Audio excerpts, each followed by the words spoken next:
Hey, Nine, we're moving on from cloning, the cloning video you looked at last week, to cloning in plants and animals. So we're going to cover the animal part again, but we're also going to look at cloning in plants. So just to remind you that cloning is making a genetically identical copy. Here are two images, probably the most famous, I suppose, cloning images. So on the left, we've got Dolly the sheep. So there's Dolly with mum. Dolly was the first cloned organism, and we know that cloning happens more regularly now. It's slightly more common in animals, eventers, dogs, that kind of thing. Dolly actually didn't live very long because Dolly was cloned from an elderly, not really old, but like an older sheep. And so her cells were already old when she started. And so she had quite a few problems with arthritis and things like that. And on the right, we have got Dr. Evil and Mini-Me. So in the 90s, Austin Powers was a really big film starring Mike Myers. And Dr. Evil made a clone of himself that was 1/8 his original size. And so let's have a look at cloning in plants, which is probably the most common type of cloning, and you've probably seen it occurring, it happened, etc. And then we're going to go back to looking at animals as well, the two types of animal cloning. So we need to be able to define the term clones as something that is genetically identical, and describe and carry out tissue cell cultures and apply it to past paper questions. I'm going to attach some to your show my homework, so make sure you have a go at those. Okay. So a clone is an organism genetically identical to another organism. Now, interestingly, you might not know that all the bananas we eat in this country are clones. They're all clones of the same organism. That's why they all look and taste the same. But they are all clones of one another. There are some benefits and some disadvantages to cloning organisms, but copy down that definition because that's your key definition. Okay, so the first example of cloning in plants is tissue culture. And there used to be a teacher at the school many years ago that used to sort of see how few cells that she could use to culture a clone.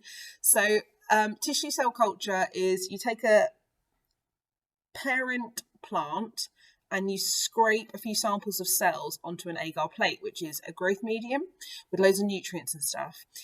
So the plant has everything it needs, and then they develop into plantlets, which are then put into compost. So it's kind of taking very, very small amounts of cells and growing them larger. Now, this is really easily achieved with potatoes. So potatoes have eyes. You can remove those and you can grow them. They have to be done in the right conditions, and you have to take the right kind of cells because plants are quite clever because their stem cells means that they can become anything, but you have to take them from a root, shoot or tip generally for them to work better. So that's tissue cell culture. Take a few cells, grow them in agar until they're tiny plantlets, and then plant them in compost, and you will have clones of the adult parent. Cuttings is a really common, so when I say you've seen plant cloning, cuttings is the most common way of, apart from growing from seeds, collecting plants. So a gardener takes cuttings of their plants which have good characteristics and grow them in a damp condition until roots develop. This is a cheap way of producing quite a lot of plants. So you might hear people say, oh, can I take a cutting from that? I did this quite recently. I took a cutting from a plant in my brother's garden because it was lemon mint, and I thought that will be very, very nice in food and drink. So I took a little cutting, stuck it in the soil, and now I have my own lemon mint plant, which is the clone of my brother's plant, which is kind of cool. So there you go, there's a picture of it. Take a cutting, roots and shoots, grow them, and then eventually they will grow into a clone of the original. You'll see things like spider plants have these offshoots and they produce their own clones, and strawberries do that and brambles do that as well. But this is a way we can clone the plants. So you could actually, in lessons, we sometimes can produce clones of cauliflower. Obviously, we can't do that, so this is what we would do, but it might be worth looking up how you would clone a cauliflower. That might be quite a good thing to do. Maybe jot down in your margin, look up cloning cauliflower. How would I do that? That might be something that we can do when we're back to school. Okay, I just want to go over quickly the animal cloning again, which we've already done, but we went through a simplified version in my last video, so let's go through this again. So there are two types of adult cloning, animal cloning. We need to think about whether it's right or wrong to do so, the different ways we can, and then compare them. So what's similar, what's different, and evaluate whether it's ethical. So it's more difficult than plants for sure, but it can be done in two ways: embryo transplant or animal cell cloning. Now, the one I showed you before was adult cell cloning, excuse me. So there's Dolly the sheep again.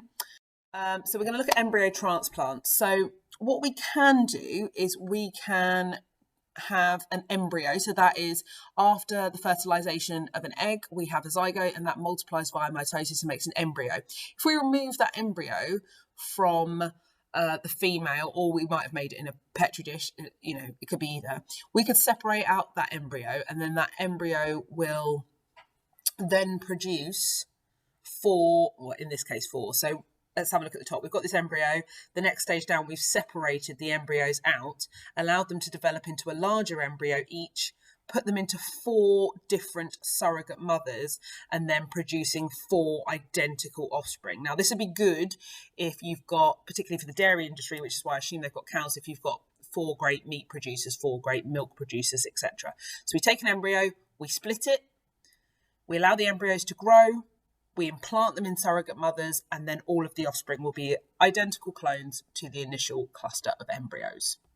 So they're not identical to the parent, but they are identical to the parent's offspring.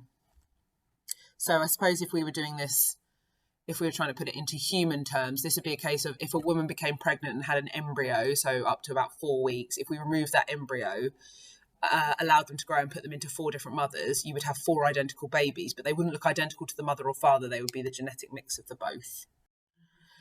And then adult cell cloning, we did last lesson in my quick video where I cloned the Fresh Prince of Bel-Air. So we would get the animal we would like to clone. We take a cell, we remove his nucleus, we get an egg cell, we enucleate that, we put the nucleus of the donor into the egg, we electrocute it, we allow it to grow to an embryo, and then we use a surrogate sheep, and then you will have a clone of the original sheep. I think I gave you put them in the right order last lesson as well, so you might want to just double check that you can do that, do a simplified diagram by yourself. I'm going to attach some sheets here, and we're going to look at why we think animal and human cloning is, animal cloning is more difficult than plant cloning. Okay, so benefits and problems with each method. Now, you might be able to come up with quite a few. You might want to go onto Caboodle to help you with this. So benefits of embryo transplant is that you can produce multiple of the same offspring at once. That's a huge benefit if you're making like huge amounts of plants that you want to sell. Not plant, well, you can't do that with embryos. Huge amounts of animals that you want to sell or produce meat or be useful in some way. Issues with this is whether we should be tampering with things like embryos. So it's ethically, should we be tampering with embryos? Where do the embryos come from? You might be using surrogate mothers that aren't necessarily physically equipped to deal with the crossbreeding. It can be dangerous. You could cause genetic damage while handling and splitting the embryos. Adult cell cloning, the benefits of is that you can essentially copy a good genetic combination. So, for example, I believe it was the inventor Tatius. I can't remember his name. I think it was him. They cloned because of how excellent a horse he was, and won loads of money and things like that. Tatilis, it might be that.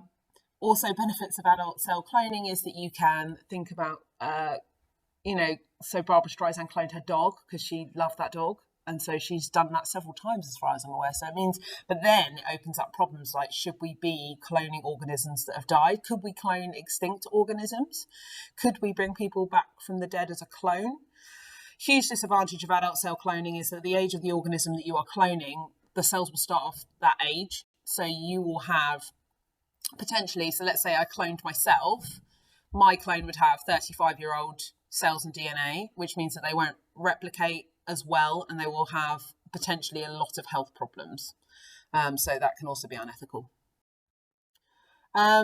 So I've also attached an ethics sheet, so you have to say whether it's right or wrong, and then your opinion. Now, your opinion might change and swing. Like, you might be like, yeah, it's fine, or I think it's fine up to a point. So have a think about where you lie. And it says tell the person next to you, but this could be a good conversation around the dinner table. What do you think? Should we be cloning things? Should we be cloning animals?